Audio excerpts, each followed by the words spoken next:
knew they were going to say that. I didn't know they were going to.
Welcome, family and loved ones.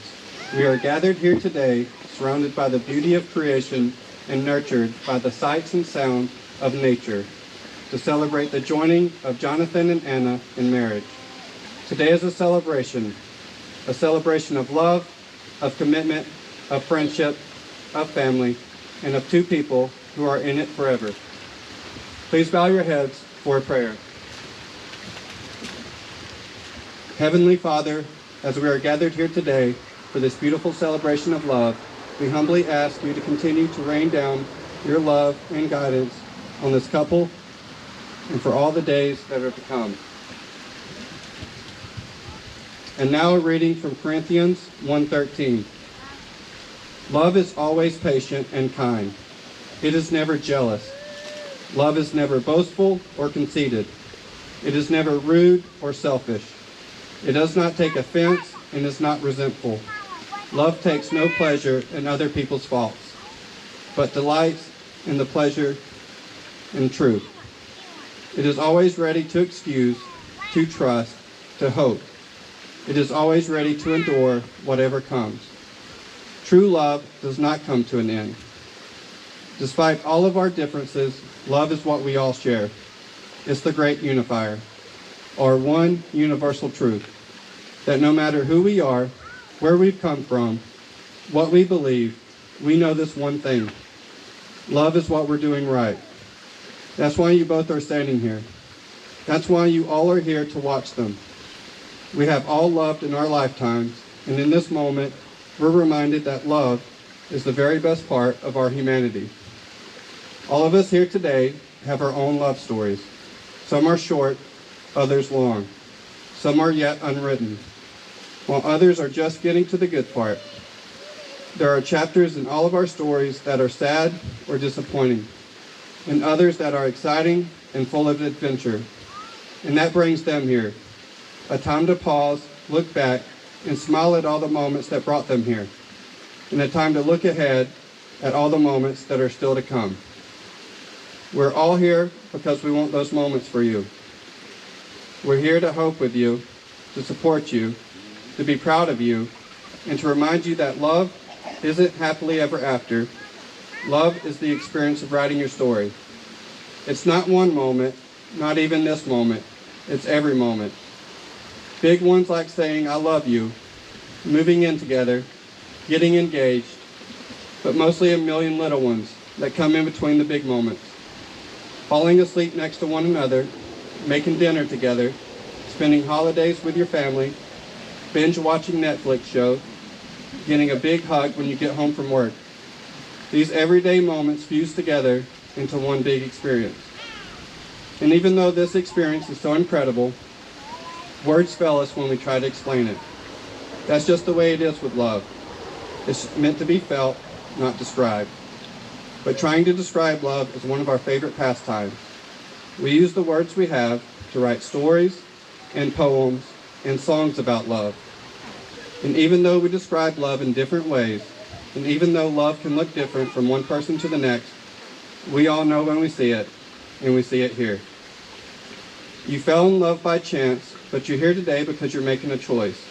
You both are choosing each other. You've chosen to be with someone who enhances you, who makes you think, makes you smile, and makes every day brighter. You're about to make promises to each other that you intend to keep. You're going to vow to take care of each other, to stand up for one another, and find happiness in the other. There's a simple premise to each of these promises. You're vowing to be there. You're teaming up and saying to the other, every experience I'm going to have, I want you to be a part of. Jonathan and Anna, please join hands and look at another, and remember this moment in time. Will you, Jonathan, keep Anna as your favorite person, to laugh with her, go on adventures with her, support her through life's tough moments, be proud of her, grow old with her, and find new reasons to love her every day? I do. Will you, Anna, keep Jonathan as your favorite person, to laugh with him, go on adventures with him, support him through life's tough moments, be proud of him, grow old with him, and find new reasons to love him every day? I do. Will you, Jonathan and Anna, be each other's partners from this day forward? Will you bring out the best in one another, share your happiest moments together, and love each other absolutely for the rest of this lifetime and for whatever may come next? We do. You've both chosen to wear rings as a reminder of these promises. People often say wedding bands are a perfect circle, with no beginning and no end. But these rings did have a beginning. The stones were formed a long time ago, deep within the earth. Eventually, a series of lucky events caused them to rise to the surface, where someone dug them up. Metal was then liquefied in a furnace, molded, cooled, and painstakingly polished. Something beautiful was made from raw elements. Love is like that. It comes from humble beginnings, and through a combination of serendipity and effort, imperfect beings shape it into something extraordinary. It's a process of making something beautiful where there was once nothing at all. As you look at these rings over the years, I hope you remember that. You've created something invaluable.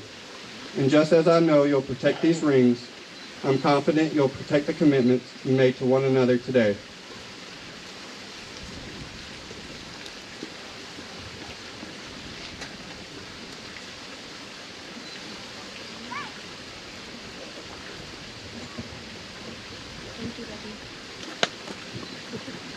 Jonathan, as you place this ring on Anna's finger, repeat after me.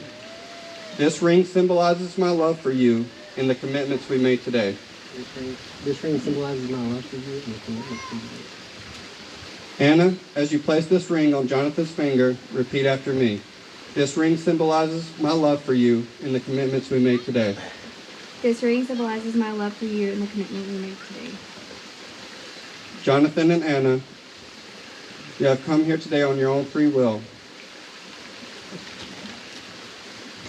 Today the bride and groom are going to tie God's knot. It symbolizes the joining of one man, one woman, and God into a marriage relationship.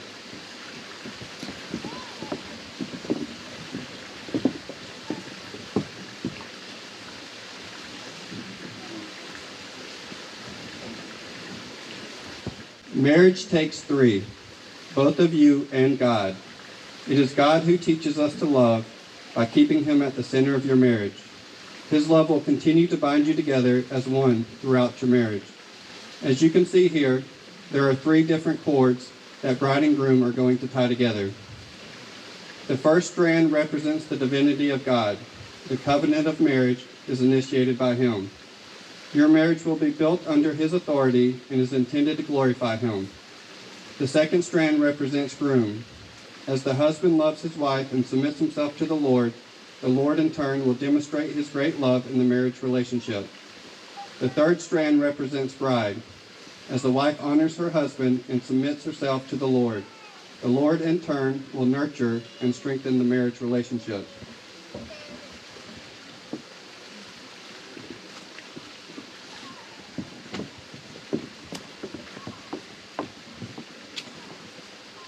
Jonathan and Anna, you have come here today of your own free will and in the presence of family and loved ones, have declared your love and commitment to each other. You have given and received rings as a symbol of your promises. By the power of your love and commitment to each other, and by the power vested in me by the state of Georgia, and under God's blue skies, I now pronounce you husband and wife. May kiss your bride.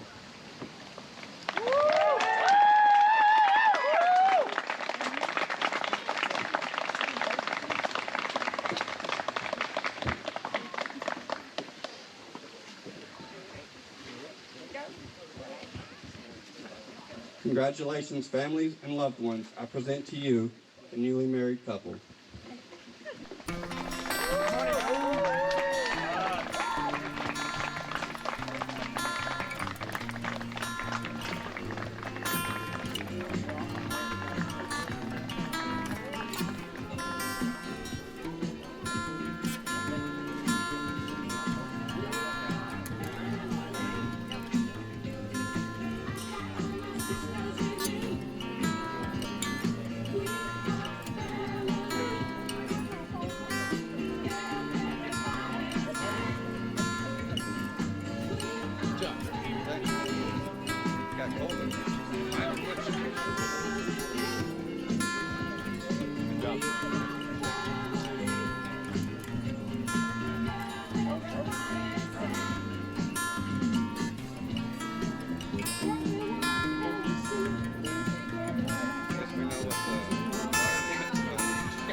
Now it makes sense.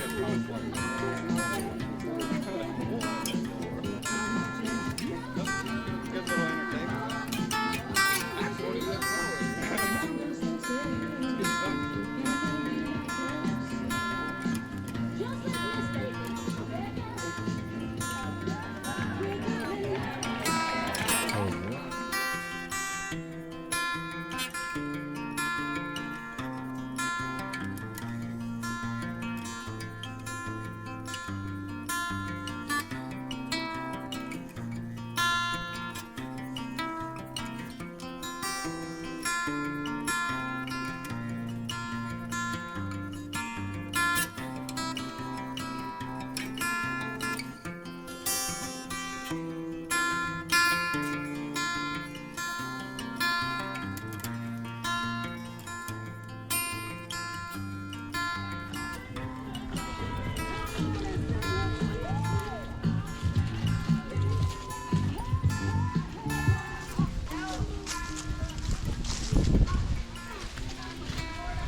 I don't know what we're doing. I'm just standing.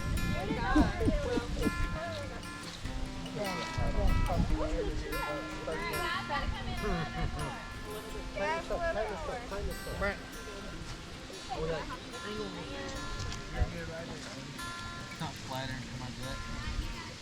It's okay. Is that your belly button flatter? Okay, what?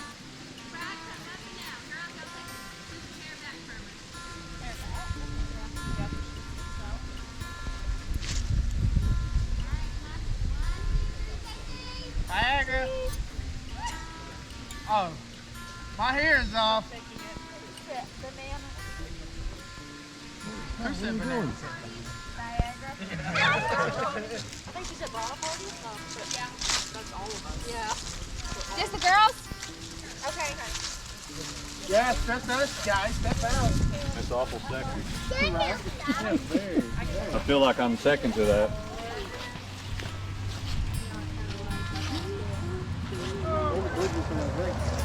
Am I just short? A whole lot better than I thought. My right boot. I did. I was Wait, I'm not going to.